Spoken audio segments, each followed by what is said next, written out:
मैं कमलजीत सिंह खालसा न्यूज़ से। हम इस वक्त खड़े हैं महिलो गांव में। ये महिलो आशापुर है।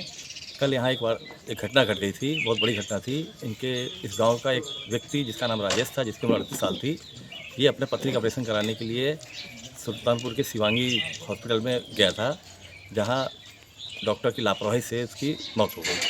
परिवारजन ने इस पर लापरवाही का आरोप लगाते हुए पुलिस में रिपोर्ट कराई है और उस पर काफ़ी विरोध प्रदर्शन किया है। आइए हम मिलते हैं, आपको बताते हैं कि इस बारे में और जानकारी लेते हैं प्रवचन से। आइए। दादा, आपका नाम क्या है? रामकरण मिश्रा। ये क्या घटना आपके साथ घटी? हमारे साथ घटी। इनके पेट में दर्द हो रही थी, पेशाब में दिक्कत हो रही थी। ये गए, किसी को बताने से राजेश ने किया। उनको दिखाया, दिखाने के बाद फिर पूरा अल्ट्रासाउंड जितना होता है सब कुछ उन्होंने जांच करवाया। आप बताइए, आप हिम्मत रखिए, बताइए, तभी आपको इंसाफ मिलेगा। मुझे अपने साथ लेके गए बाइक से हॉस्पिटल। वहाँ एडमिट हुए, अच्छे खासे थे, एकदम हंसते बोलते रहे। ऑपरेशन 3 तारीख को करने के लिए ऊपर लेके गए। जब अंदर ले गए फिर उसके बाद बोल रहे हैं मुझसे कि तुम्हारा ऑपरेशन उछड़ रहा है, ऐसे इनको दूसरे हॉस्पिटल में ले जाओ। क्या किया आपने? आप बताइए। हमें तो वही उन्होंने एम्बुलेंस मंगवाया तो बेचारी तुरंत एम्बुलेंस आया, मुझे कुछ पता नहीं था। भाई मुझे पकड़ के नीचे लेके आया, सब हाथ से सब गिर गया। आप इनके लड़के थे? क्या नाम लीजिए? मैं आशुतोष मिश्रा। आशुतोष मिश्रा। तो क्या पिताजी आपके बीमार थे, क्या था? नहीं, एक्चुअली उनको ना पेट में दर्द होता था और वो यूरिनेशन कंट्रोल नहीं कर पाते थे। तो मैंने बोला आप एक बार चेक करा लीजिए। तो उन्होंने चेक कराया तो पता चला कि उनको पथरी है। तो मैंने बोला था कि आप मतलब दिखा लो, डॉक्टर को कंसल्ट कर लो। तो वो मैं यहाँ रहता नहीं हूँ, मैं दिल्ली में था, यूपीएससी का प्रिपरेशन कर रहा हूँ। तो मैं वहाँ पे था। तो मैं बोला आप एक बार चेक करा लो, फिर जो रहेगा मुझे बता देंगे। तो वो चेक कराया तो मतलब वो सोनोग्राफी अल्ट्रासाउंड में उनका डिटेक्ट हुआ कि 40 mm का पथरी है। मैंने बोला ठीक है, फिर डॉक्टर को पूछ के आप ऑपरेट करा लेना। तो दादाजी से मेरा बात हुआ था। दादाजी ने बोला था तू टेंशन मत ले, तो अपना वहाँ पे पढ़ाई कर, हम लोग देख लेंगे, हम लोग करा लेंगे। फिर मम्मी का कॉल आया मुझे 1 तारीख को। मम्मी ने बोला डॉक्टर ने नंबर दे दिया है। मैं बोला ठीक है, फिर जैसा रहेगा आप लोग देख लो, मुझे बता दो। आप लोग को चाहिए तो मेरा भी छुट्टी हुआ है अभी होली का, मैं आ जाता हूँ वहाँ पे ऑपरेट कराने के लिए। फिर दादाजी से बात हुआ तो दादाजी ने बोला कि तुझे आने की कोई ज़रूरत नहीं है, हम लोग यहाँ पे हैं, हम लोग देख लेंगे। तू अपना वहाँ पे पढ़ाई कर ले, छुट्टी है तो अपने मौसी के यहाँ चला जा। वो मौसी मेरी भिवाड़ी में रहती है, पास में ही है। मैंने बोला ठीक है। फिर 2 तारीख को मेरा मम्मी से बात हुआ तो मम्मी बोली हम लोग यहाँ पे आए हैं उनको भर्ती करने के लिए।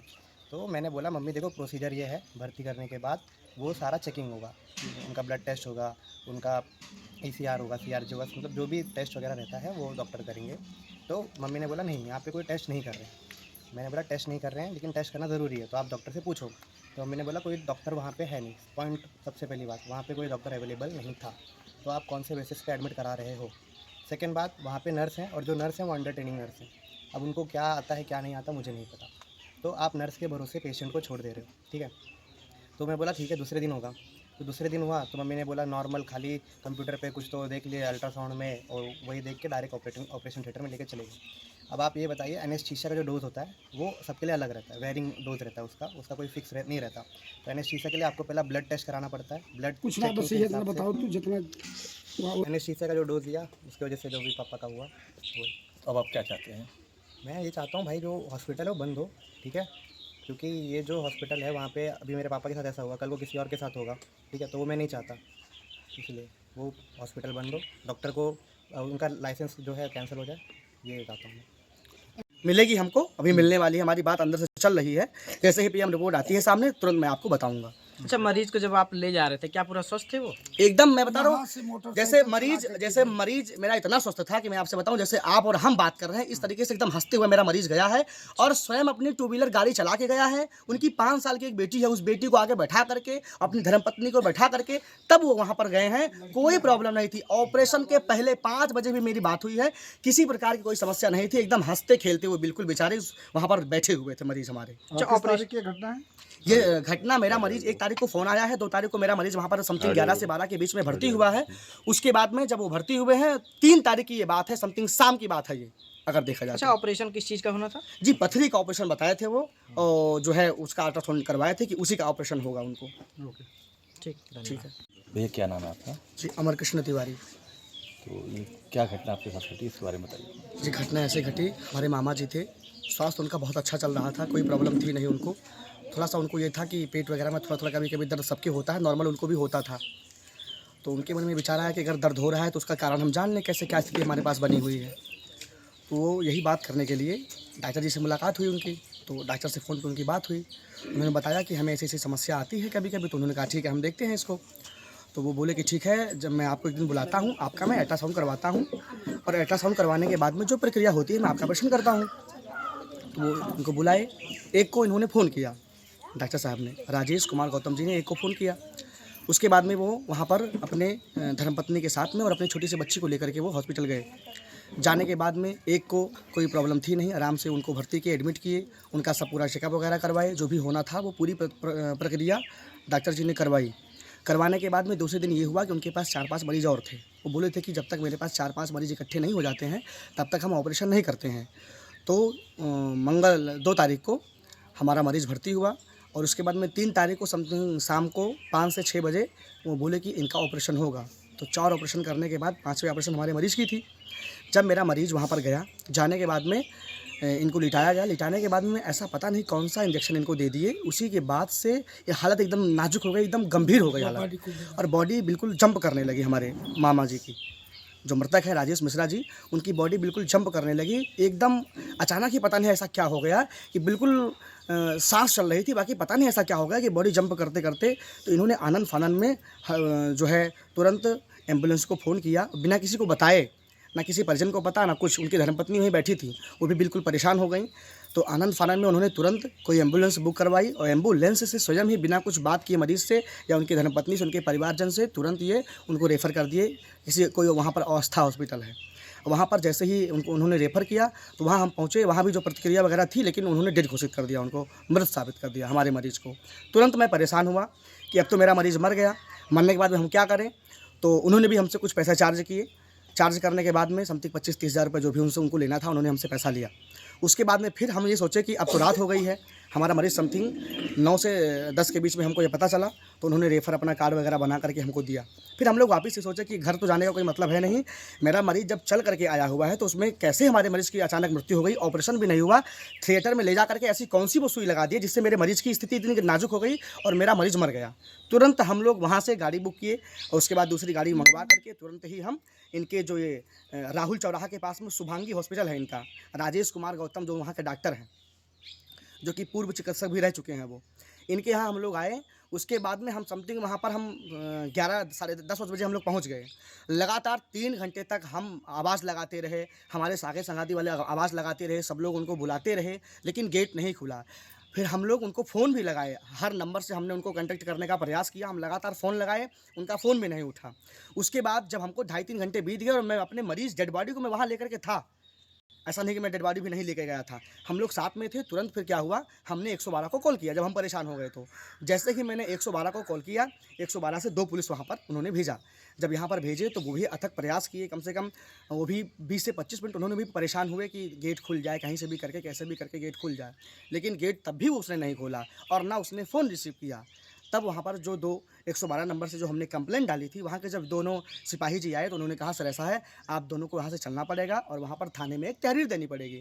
तो जब हम थाने में गए, थाने में जाने के बाद में ये हुआ कि एक वहाँ दरोगा थे, शिवानंद यादव उनका नाम था, उनका नंबर भी है मेरे पास। शिवानंद यादव जी ने कहा कि ऐसा है सर, पहली बात तो हमारी कोई तहरीर वहाँ लिखी नहीं गई कि किस कारण से क्या कैसे मृत्यु हुई है, केवल उन्होंने हमारा नाम लिया और पता लिया, बाकी उन्होंने कोई तहरीर हमारी लिखी नहीं।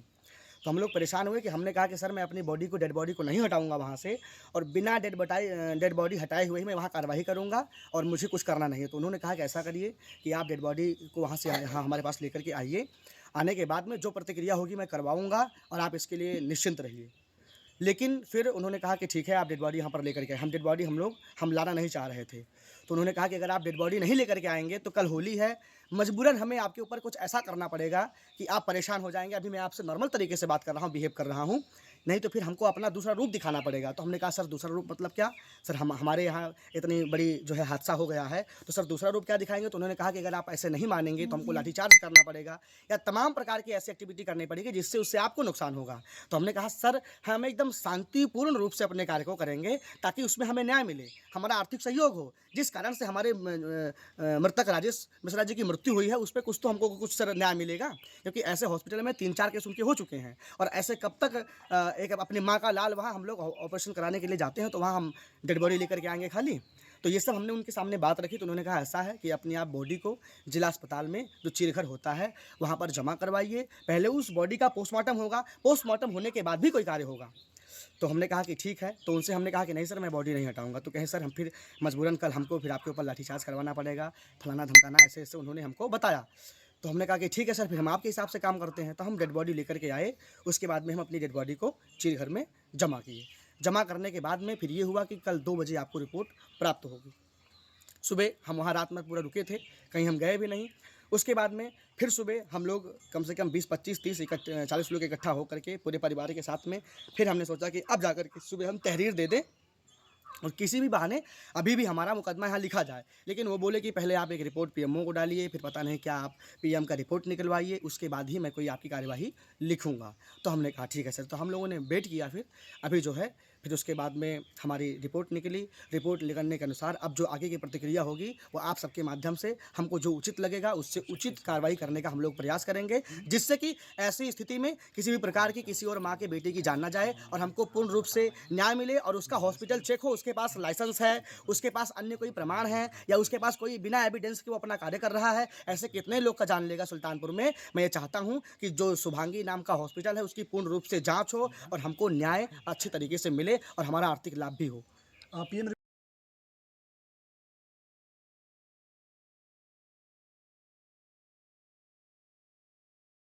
कुल मिला के सुल्तानपुर के शुभांगी हॉस्पिटल में पथरी के ऑपरेशन के बाद हुई मौत ने गंभीर सवाल खड़े कर दिए हैं। परिजनों के अनुसार इसमें अस्पताल प्रशासन पूरी तरीके से मिला हुआ है, पूरी जिम्मेदारी उसकी है और सरकार को और सीएमओ को अब इसकी जांच करनी है। जांच करके हॉस्पिटल के खिलाफ जो भी कार्रवाई है उसे प्रशासन को करना पड़ेगा। अब सबकी निगाहें पीएम रिपोर्ट और प्रशासन की कार्रवाई पर टिकी हुई हैं।